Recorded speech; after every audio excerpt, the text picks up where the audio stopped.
Okay, so let's start with the basics of what the exam is. You're going to get a bunch of stimulus. So some of that stimulus material is going to be census data. It's going to be the financial performance of a business.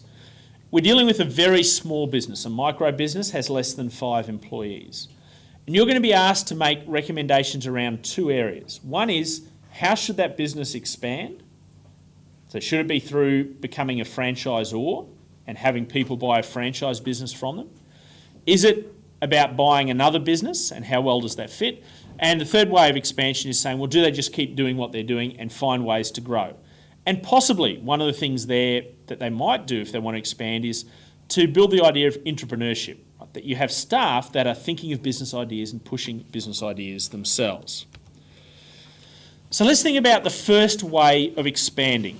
And you're going to have to be able to talk about some pros and cons of each. I think that when you get the question, it might be a bad idea to start with an overall SWOT analysis and try to refer to that then throughout your paper. Refer to some strengths, refer to some weaknesses, and so on. So becoming a franchisor, that's one of the options, that you actually have other people who take a small business, you set up the business for them, and they run. So it becomes advantages. It becomes a great way of growing. It provides cash flow because someone is paying you money for that business. You might set it up so they have to pay you $5,000 up front and 10% of all your sales. And it means maybe you can step back from day-to-day activities and let the other people run it. And that gives you time to be thinking about the marketing of the business and new products and developing it. However, there are a couple of disadvantages. One is you've got to be very skilled with business to do it. The people who've been successful in franchises, so for example, the people who drove the Subway franchises in the States, they were very skilled with business. Janine Allison, Boost Juice here in Australia, very skilled around business. One of the key problems you have is what happens when a business doesn't do all that well, franchise business doesn't do well. Bank of Queensland's had a lot of problems. They franchise out some of their branches and they've had a lot of legal actions. That's not something you want in a business. And of course you're sharing your profits because each of the franchisees has to make a profit. So there are some pros and cons. If you were to think about it, you'd have to think about what's the potential of it, how easily will it be converted into a franchise? Is it the sort of business that does convert well? Food businesses traditionally have converted very, very easily into franchises, but it would be very hard, for example, for Virgin Airlines to build a franchise of their business. I don't know what franchises would do that. Maybe they each own one single airline. Then there'd be disputes about which routes they'd be flying on, and they'd have to pay money to Virgin, stuff like that. It's a business that's not going to franchise well. You have to come together in terms of what's the finance arrangements, what's the details that you're then going to have to promote it and get good people, because remember, this is about your reputation. If you have a franchise, someone who operates many franchises, they do a bad job, reflects on you. Okay, so all those things are important. You might choose, therefore, to buy an existing business. In the exam, there will be a business for sale advertisement. Okay, and you're going to have to decide based on that whether you think it's a good fit. And this is something that a lot of people will do to expand, not just little businesses, big businesses too. Wesfarmers, Western Australian industrial business, when they wanted to expand, they bought Coles. That's a big, big business just to buy. They went out, they got it from eBay or something, and Coles was theirs. Okay, and that all businesses looked at that as a way of expansion, not through eBay, but in buying another business. So there are some advantages. Right? Straight away, the business is operating. You know how much profit they're making. You know that you've got customers. It's earning you money right from the word go, and you can analyse the strengths and weaknesses of the business and say, is this a good business? Is this a business that I want to own? Disadvantages are you might lose customers, right? Particularly if they've been loyal to that business and that owner, they got to know the owner.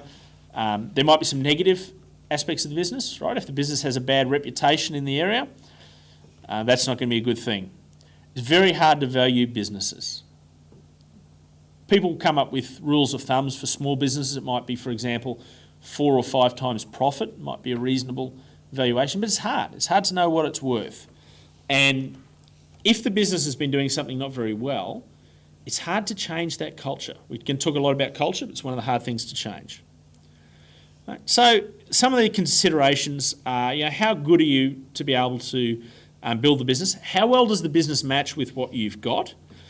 What's the best location? If you've got, so this business will have a number of sites. If you're just going to expand the existing business, are there going to be more sites available?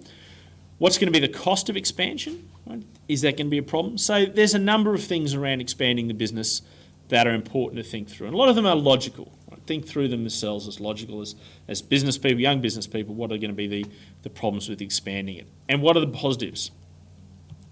Okay, the second thing, well, when we look at that, I think one of the ways that you can think about doing this is through a decision-making table. So if we have a look at the skywriting business, here was a decision-making table that we had for it. And in this case, the three things down the left-hand side would be, do we expand through franchising? Do we expand through buying an existing business? Or do we expand through expanding our own business? So these things, you'll probably choose some of these on the top, the impact on profit, reputation, market size, impact on competitors, but you might choose some other ones as well. Like think through what things are going to be important to you from the business. And so an important one might be, what's the risk of failure?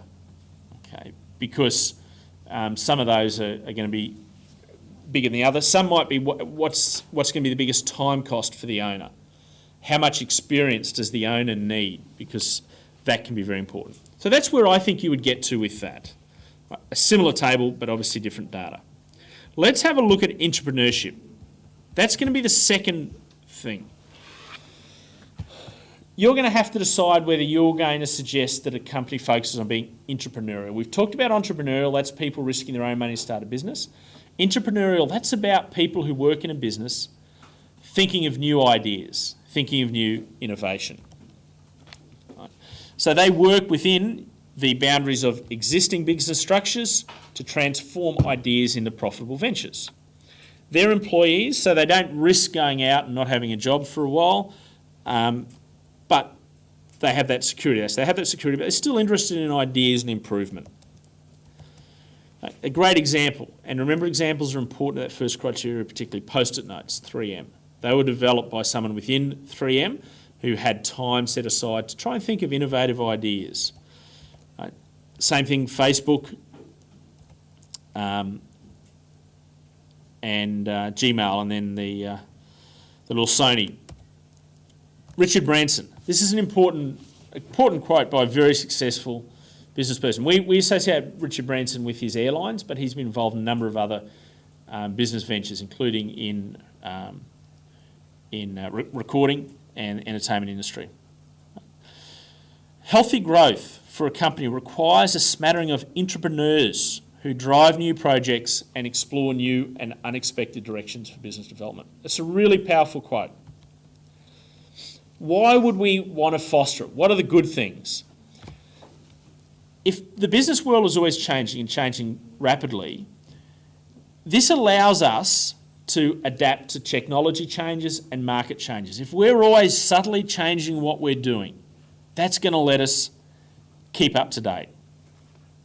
And if you've got a competitor who doesn't have their staff adding new ideas, that gives you a chance to be ahead of them.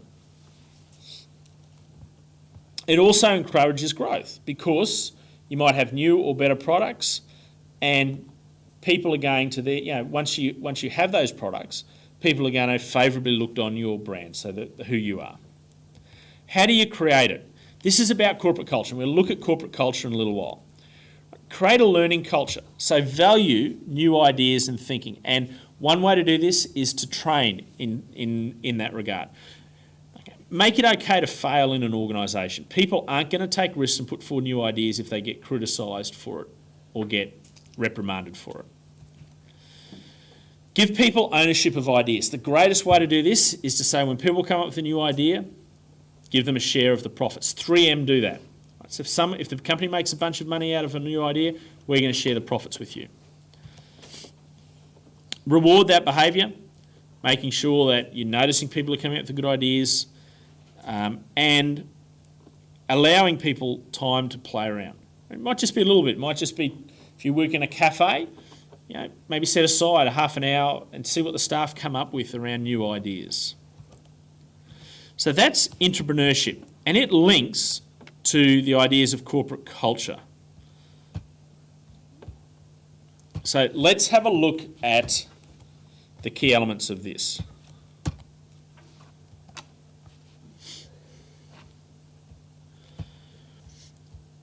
Corporate culture is around the shared values and visions, the beliefs of a people and organisation. So in this case, when we talk about intrapreneurship, people would be thinking things like new ideas are important, new ideas are exciting, we can be creative in how we solve problems. It might include things like customer focus, ethical focus, we've got those things, but it can also include innovative. People are innovative in this business. This is what we do. We come up with really exciting solutions. And the important thing you've got to think about in all of this is how to change corporate culture. So the ways to change it, management provide an example of the culture they want. So making sure management are coming up with good ideas and celebrating good ideas. Reward and recognise appropriate actions. Recruit and select employees who suit the desired culture. So when you come to look to recruit new employees, make sure they're employees who value innovation, who enjoy coming up with new ideas. And you can do that in a job interview. You might ask them, tell me about a time where you came up with a solution to a problem in a business, and let them talk about that, see what the example is. Training in line with that. So that training might be around creative thinking, problem solving, right? And management communicating what they want, right? Being clear that they're an innovative organisation.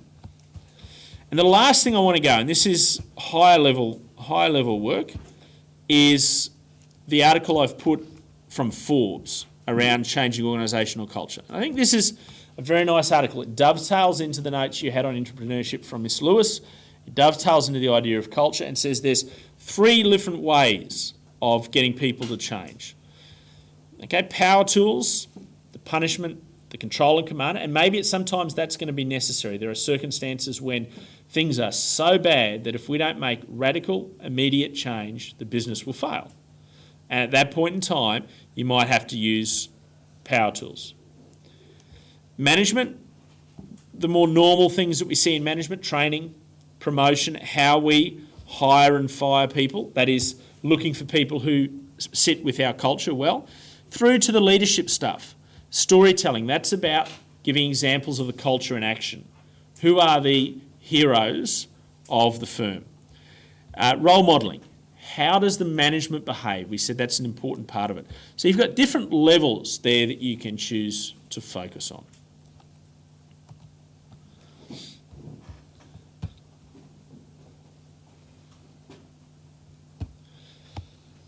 So I think that's